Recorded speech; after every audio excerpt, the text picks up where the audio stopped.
നമസ്കാരം. റാഫ്റ്റോക്ക് ഫുട്ബോളിലേക്ക് അവർക്കും സ്വാഗതം. ഇന്ന് യൂറോ കപ്പിൻ്റെയും കോപ്പ അമേരിക്കയുടെയും ഫൈനലുകൾ ഒരുമിച്ച് നടക്കുകയാണ്. ഇന്ന് രാത്രിയാണ് യൂറോ കപ്പിൻ്റെ ഫൈനല്.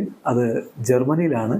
ഇന്ന് രാത്രി തന്നെയാണ് US കോപ്പ അമേരിക്കയുടെ ഫൈനൽ. പക്ഷെ നമുക്ക് ഇന്ത്യൻ സമയം പറയുമ്പോൾ കോപ്പയുടെ ഫൈനല് നാളെ പുലർച്ചെ 5:30 ഏതായാലും ഇപ്പോൾ കോപ്പ അമേരിക്കയിൽ കൊളംബിയക്കെതിരെ ഫൈനൽ കളിക്കുന്നതിന് മുമ്പ് യൂറോ കപ്പിലെ സൂപ്പർ താരത്തെക്കുറിച്ച് ലയണൽ സ്കലോനി പറയുന്നു. ഇന്നലെ പ്രീ മാച്ച് പ്രസ് കോൺഫറൻസിലാണ് അദ്ദേഹം സ്പാനിഷ് താരമായ ലാമിൻ യമാലിനെ കുറിച്ച് ചില കാര്യങ്ങൾ പറയുന്നത്. സ്പെയിനെയാണ് താൻ പിന്തുണക്കുന്നതെന്നും സ്പെയിൻ കിരീടം ചൂടണം യൂറോ കപ്പിൽ എന്നും ഒക്കെ സ്കലോനി നേരത്തെ തന്നെ തൻ്റെ ആഗ്രഹം പുറത്തു പറഞ്ഞിട്ടുള്ള ആളാണ്. അദ്ദേഹം തന്നെ ഇപ്പോൾ യമാലിനെ കുറിച്ച് പറയുന്നത് കേൾക്കുക. യമാലിൻ്റെ ഈ വളർച്ചയ്ക്ക് ക്രെഡിറ്റ് കൊടുക്കേണ്ടത് ഒരു ബാഴ്സ ലെജൻഡിനാണ് എന്ന് തന്നെ അദ്ദേഹം ചൂണ്ടിക്കാണിക്കുന്നു.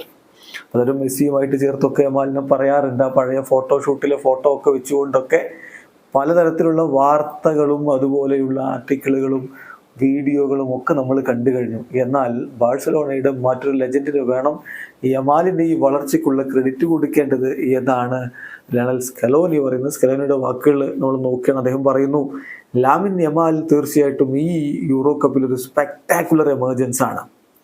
അതിന് നമ്മൾ ഏറ്റവും അധികം ക്രെഡിറ്റ് പോകുന്നത് ചാവി ഹെർണാണ്ടസിനാണ്.